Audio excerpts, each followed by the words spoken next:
Hello, everyone. Welcome to a virtual conversation around continuity of learning. I'm your friendly neighborhood Chief Communications Officer from Montgomery County Public Schools, Derek Turner. I'm excited to be here to have this conversation with you. As you know, schools are closed in Montgomery County until April 24th as a way to prevent the spread of the coronavirus. And we're doing our part to keep our communities safe. But we know that learning must continue. So we're here today to tell you how MCPS plans to continue that learning. I'm excited to be here with my colleagues, and I'll introduce them in round order from in my side that I can see Maria Navarro, Chief Academic Officer for Montgomery County Public Schools. In the bottom left corner, you'll see Nikki Hazel, Associate Superintendent for Curriculum and Instruction. And also we have Associate Superintendent for Technology, Pete Chevanini. So we're all here today to talk to you about continuity of learning. And so we're really excited. What we know is that people have a lot of questions and there's a lot of anxiety out there.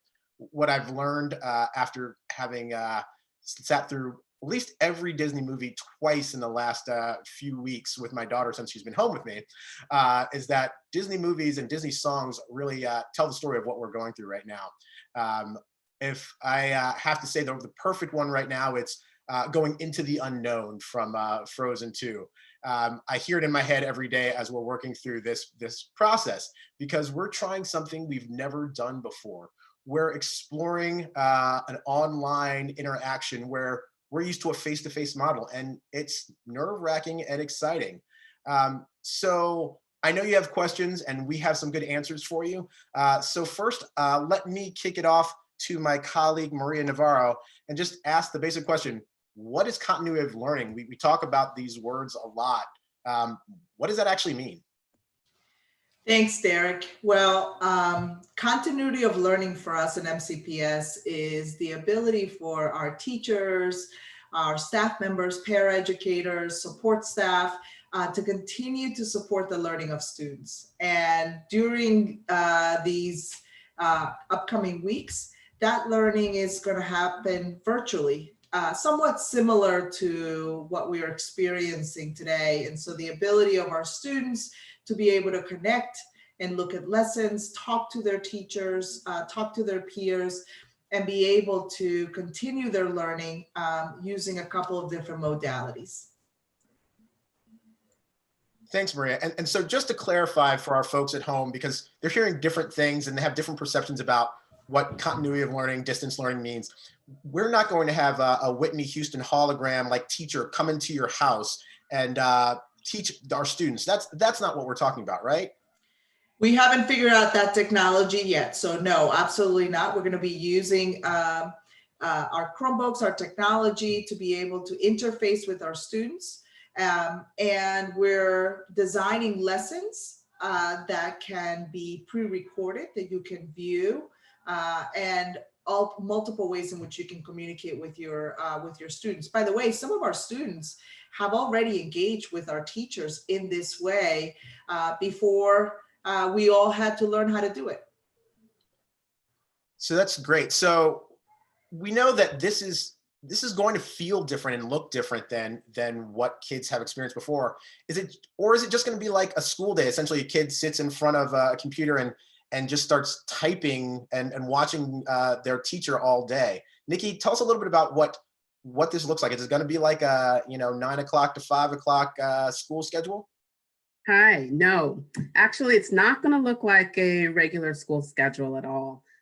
Typically, our students are at school for about 6 hours or more. And so we really want to set the expectations and understanding that this experience is not going to be that.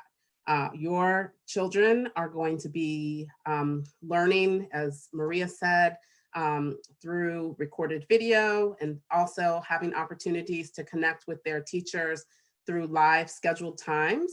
And so for the primary elementary student, those kindergarten through second grade students, they might experience about an hour and a half of learning, maybe 2 hours a day, whereas the third through fifth grader might experience about 2.5 to 3 hours a day. And then our secondary students will also engage in their regular coursework, or most of it anyway. And so we would expect that they would have even more time, but certainly not a 6-hour day. And why are we doing it asynchronously? What's the value of that? So we want to ensure that our families and our teachers have flexibility, but we also know that for many of our students, particularly our younger ones, structure is also really important. So we're trying to find that balance between structured times where students can check in with their students and they know what time, or students can check in with their teachers, excuse me, and they know what time that's going to be. But we also know that families have different situations happening at home. Most of our parents are home working. And so it may be very difficult for people to get on at a specific time. So we want to have the flexibility for our families to have live connections with teachers, but also the flexibility of recorded sessions. And it's not just our teacher, it's not just our parents, right? It's our teachers too who have these new universes and new worlds to deal with. They are also, many of them are also parents and have to make sure that their kids are also learning at the same time that they're teaching other students. And it's hard, it's complicated to balance all these things at the same time. And that's why we're just asking folks to have some patience with us, because we are building this this jet while we're flying it, because we didn't know that we were going to be dealing with a nationwide pandemic or worldwide pandemic. So I just want to shift a second to the technology piece and bring in Pete to this conversation, because I know that everyone's thinking about the technology. How do I learn online? And I guess the first question is, do I need a computer to participate in this learning? So I think the answer is yes, you do need a device, but it doesn't need to be a computer per se. So we gave out, I think over the last couple of days, we loaned out about 43,000 Chromebooks from our inventory. But for families who do not need Chromebooks or do not know what to use, they can use an iPad or other tablet. They can use a laptop or a desktop or a Chromebook. They can use whatever device they want, because the systems that we have in place are native to all of those different types of tools. And I do want to add, while all of those Chromebooks were loaned out, and that's just amazing. We also want to share that, particularly at the elementary level, with our pre-K students and some of our primary students, we know that paper pencil may be more comfortable for many of them. And so we are going to make packets available starting in the second week, and we will have them available at the food distribution sites. And we're going to explore some traditional technology too. I know our MCPS TV unit is working to have programming available for this. And we know that people also know how to use the telephone and start conference call lines that way. So we're going to be trying everything we can to make sure that we're connecting with our students during this time and making sure they're moving forward in their learning. So I have another question for you, Pete. Tell me a little bit more about these Chromebooks. Specifically, what's the safety functions here? How do we make sure that our kids can be safe online with using these Chromebooks? That's a great question. So all the Chromebooks that we load out have the current filtering and supporting security systems as they would be used in our schools as well. So when a student logs into that Chromebook, the same would hold true as if a student were logging into school. All the filtering tools, et cetera, apply. So parents and guardians need not be concerned that they are going into playing games or other things that are not appropriate on those devices. And we're going to keep that for the long-term future to make sure that whenever a device goes home, that we could be rest assured that we can rest assure our parents and guardians that those tools are being used effectively for teaching and learning. And just to clarify, you said this earlier, but I think we need to make sure everyone knows. Sure. Do students get to keep these Chromebooks that have been given out, these 43,000 Chromebooks that have been given out?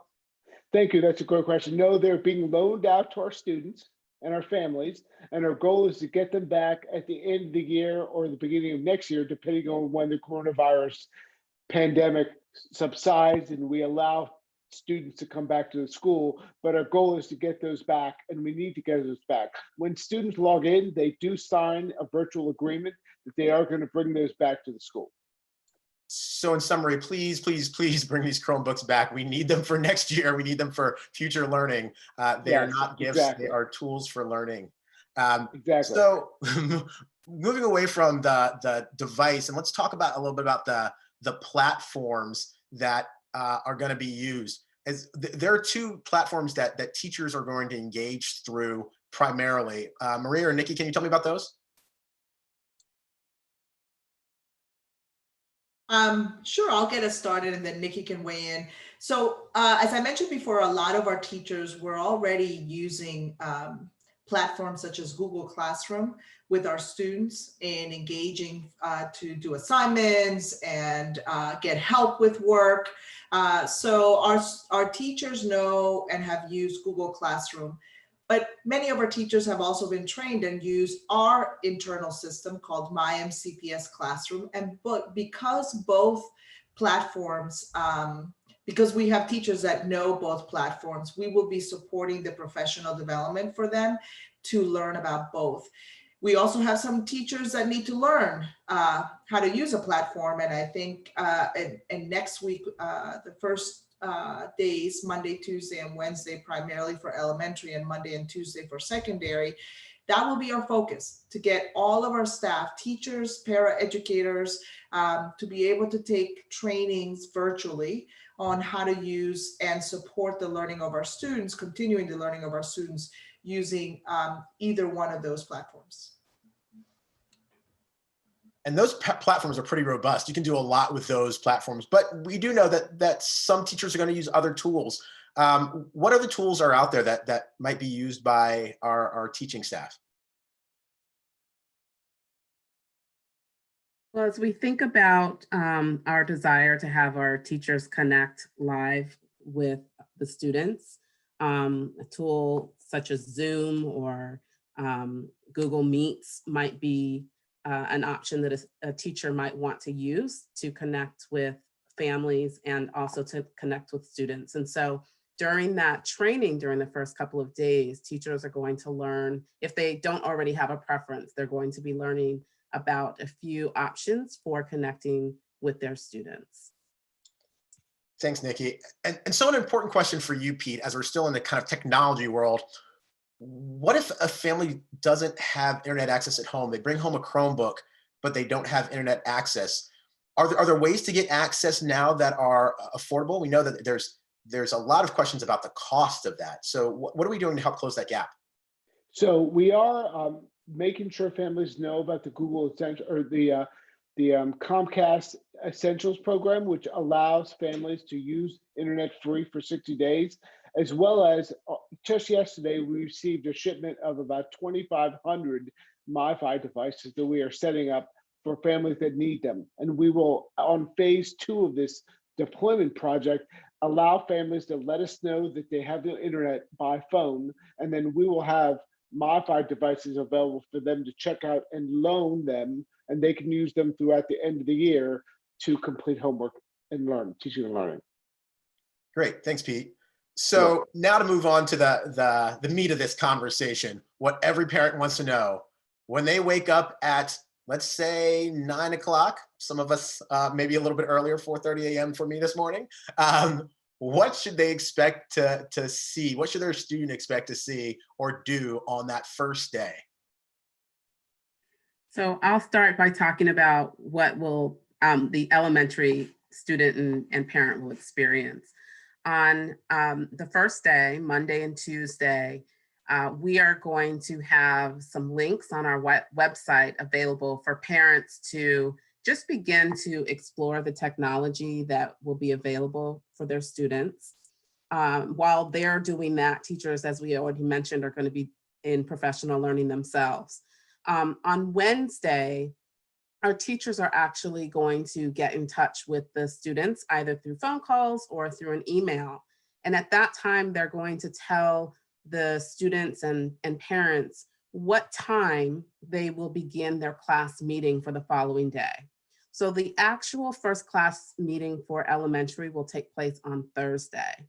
And class meeting is essentially almost what we're doing right now, but with more students, where teachers will get on live with students and just have an opportunity to reconnect. And, students have missed seeing one another, so I'm sure it'll be really exciting for them to see their faces.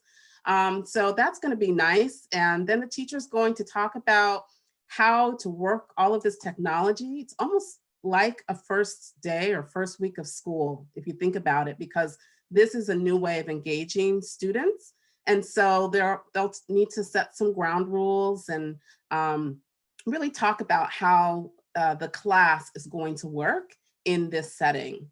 And teachers will also have an opportunity on that Thursday to just tap into how students have been feeling. We know that for some, this is has been a difficult time as they've not been able to have that consistent routine.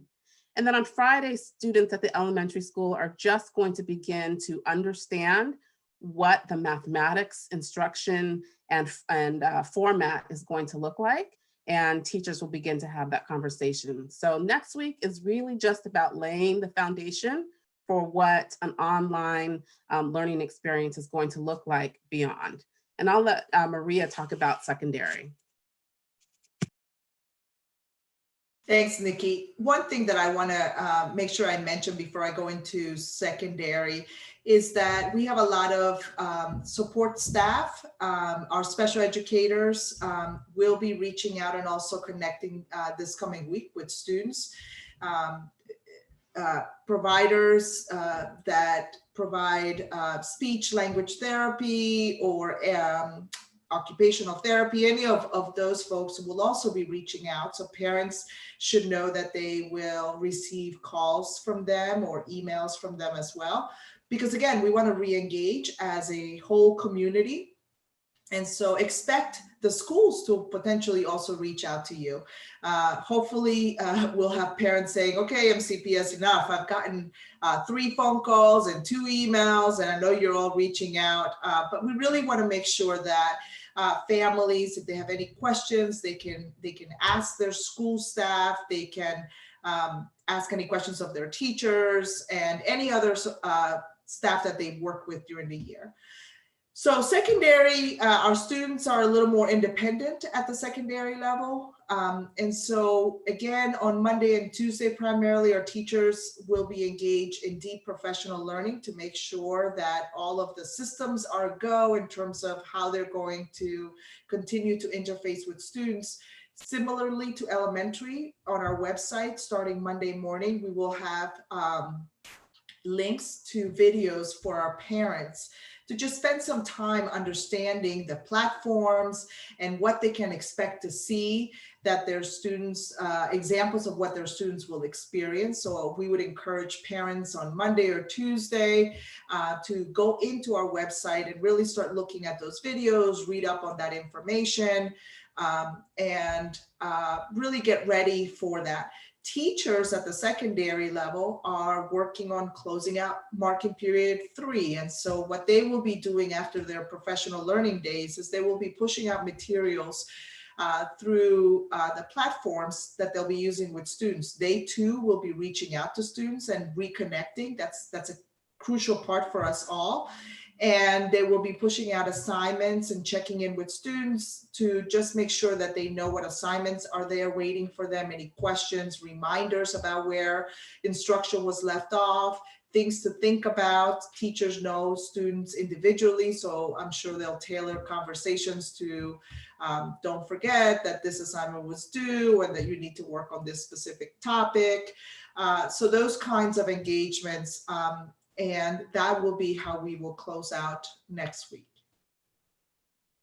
Great, thanks, Maria. And not to overuse my Disney references, but it does feel like we're in a whole new world right now. And I won't break into song because I promised everyone that I wouldn't do that. But that's where I feel like we're doing something very different and a little bit strange and a little bit uncomfortable. And so I'm actually trying to look at some of the comments that are coming in. And someone asked a really good question. What are the expectations for parent involvement for our students? This is a different experience for our parents, where their kids or their coworkers, as people have been calling them, sitting next to them while they're doing their work. What do we think? What role will parents be playing in this? That's a really great question. We have designed this so that, again, the lessons, the main lesson that students will experience, we're going to start with mathematics and then literacy, will be recorded for students to watch. They can watch it independently. They can watch it with their parent if they choose to. And then the follow-up will occur with the classroom teacher live. And so if students have questions, they can certainly ask the teacher. The teacher will be doing what we call check for understanding. So they are really going to make sure that students understand the material before moving forward. So we don't expect that parents are going to have to have a great deal of engagement directly, like sitting with the students and doing the work with them. We don't expect that to be the case. Certainly at the younger levels, in the beginning, they may feel like they want to sit with them just to kind of get a sense of how this is all working. But we really have designed it so that students can watch videos independently and then follow up with their teachers in a live session and really make sure that they understand the material. Nikki, would it be helpful to show one of those videos right now, a clip of what it might look like? So bear with me, folks, on the who are watching this on YouTube. I'm going to try something special here and share my screen into one of the videos that we can show. So here we go, and I'm going to try to hit the play button and stay out of the way of the cursor. So let's see if we can do this.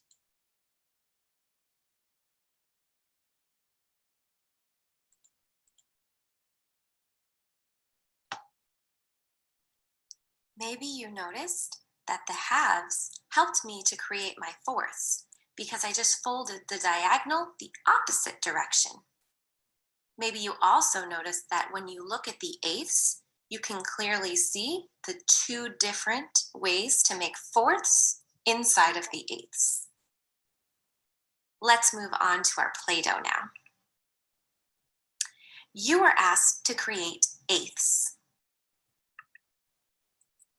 I also created fourths and halves.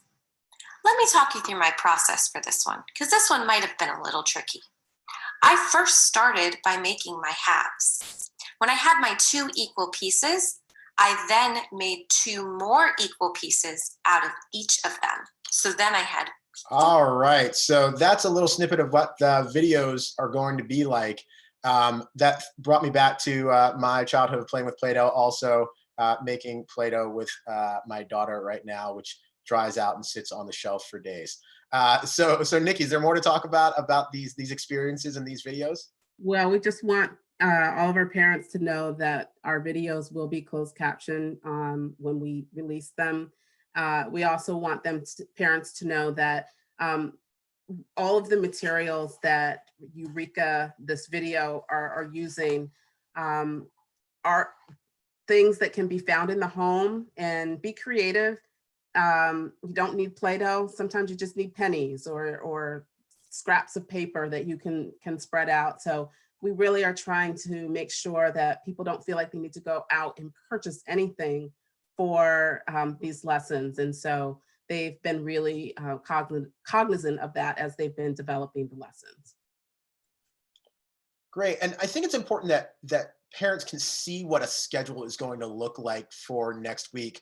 So Nikki, we talked about this a little bit, so I'm gonna again try to bring something up so people can see what the schedule is going to be like for parents and students. It kind of gives a framework, and we'll go from there. Nikki, Maria, and Pete, if you guys want to banter while I pull this up, you're welcome to. While you're working on that, I do want to say the example of the mathematics video that was shared would be something that students would watch on their own, and then the follow-up would be live with the teacher. And so the teacher would have shared that video with the student and given them the assignment to watch it. And then the next time they met live with the teacher, they would be discussing the video, what they learned, what they understood, what they didn't understand. And so it will take on that format throughout.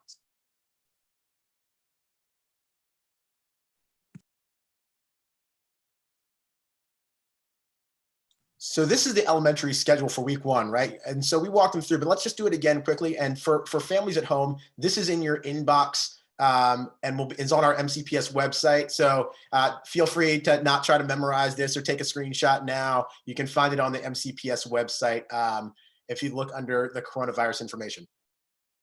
Okay, so just again, for Monday and Tuesday, again, our teachers will be involved in professional development, actually Monday, Tuesday, and Wednesday.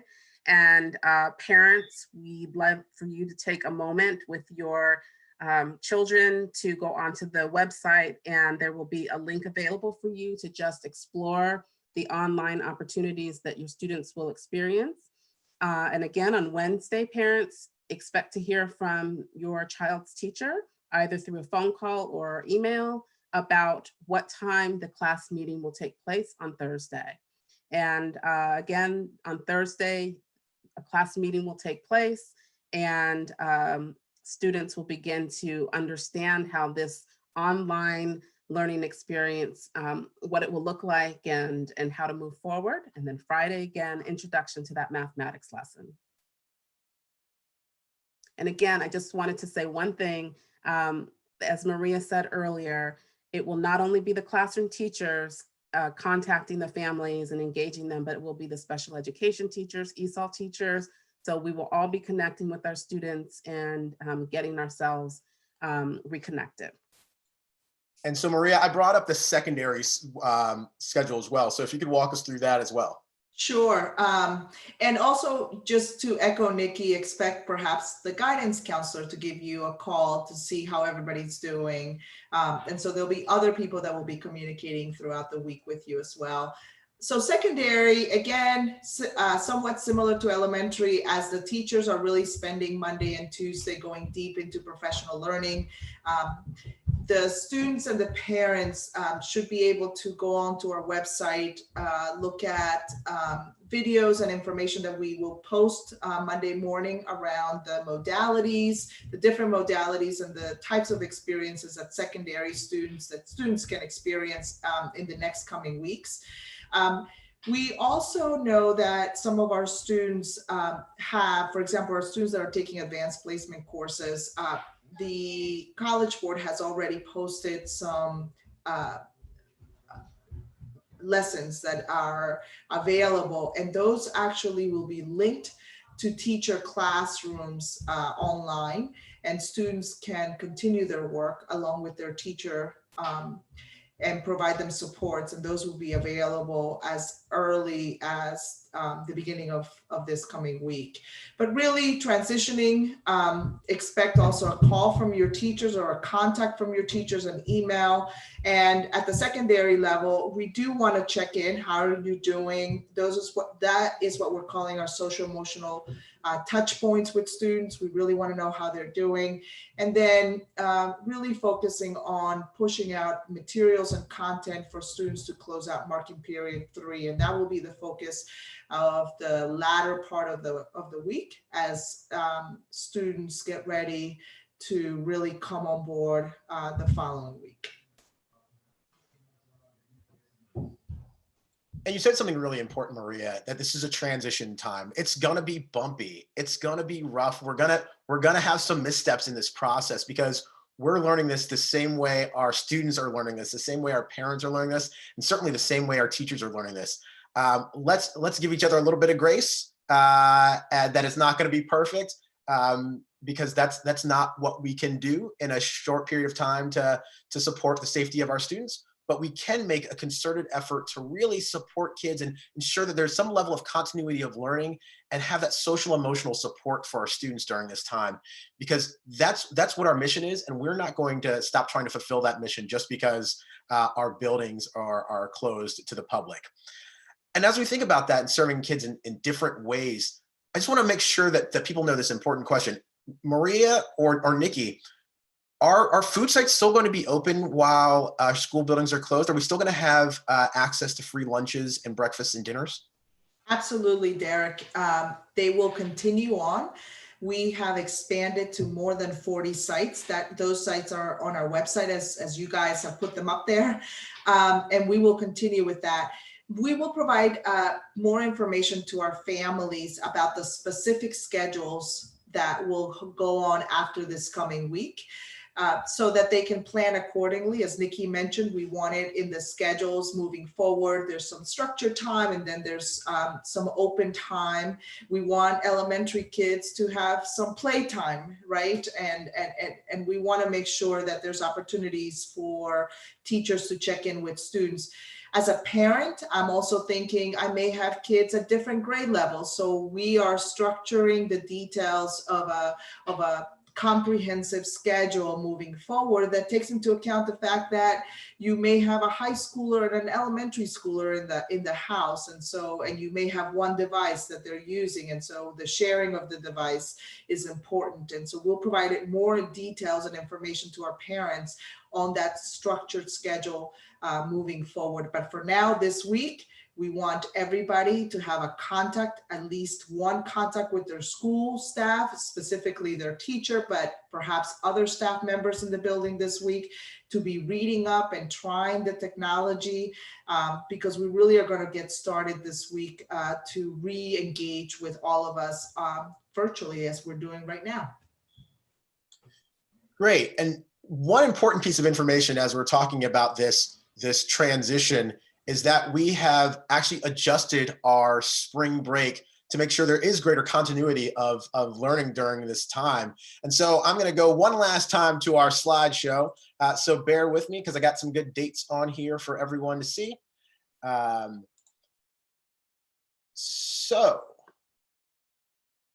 All right, so if just in case you haven't checked your inbox, and please do check your inbox as frequently as possible, we have adjusted our school calendar so that the window that was supposed to be spring break has been revised. Our students are gonna actually be remote distance learning on April 6th, 7th, and 8th. That is different from the original spring break plan. Again, April 6th, 7th, and 8th will actually be days for remote distant learning. Schools will remain closed starting on Thursday, April 9th through the 13th. And I just want to make sure that people understand that. So on Monday morning, April 6th, when your teacher reaches out and you have materials ready and you start seeing the emails coming in, no, that's because we're in session remotely. And you can be in session remotely from your home, or you can be in session remotely from wherever else you are currently staying, but I hope you're staying safe and sheltered in place, and or wherever you are, if that's the case, or you're staying at least 6 feet away from someone else if you're social distancing. I had to put that plug in there. But just a reminder to mark your calendar, change things if you need to. April 6, 7, and 8 are days for remote and distant learning. That used to be spring break, and school will still be closed on April 9 through 13. And I think, let me ask, any other things that our community should know, team? So this is Pete. From one piece that maybe people want to know is, if you didn't get a Chromebook last week and you still need to be loaned one for teaching and learning, can you still get one? And our plan is sometime this week to have a couple regional sites for people to come and get devices if they still need them. Yes. No, that's really important, Pete. So if you've missed out on these 2 days, which again, we gave out 43,000, or loaned out 43,000 Chromebooks to our students. There's still an opportunity. You haven't missed your window. We're going to find a way to get you the device so that you can be part of this experience with us. Anyone else? Any last words? Any pieces of wisdom for our families, our students, and our teachers? I just want to say thank you to our staff. They have been incredible. Our food distribution sites have been amazing.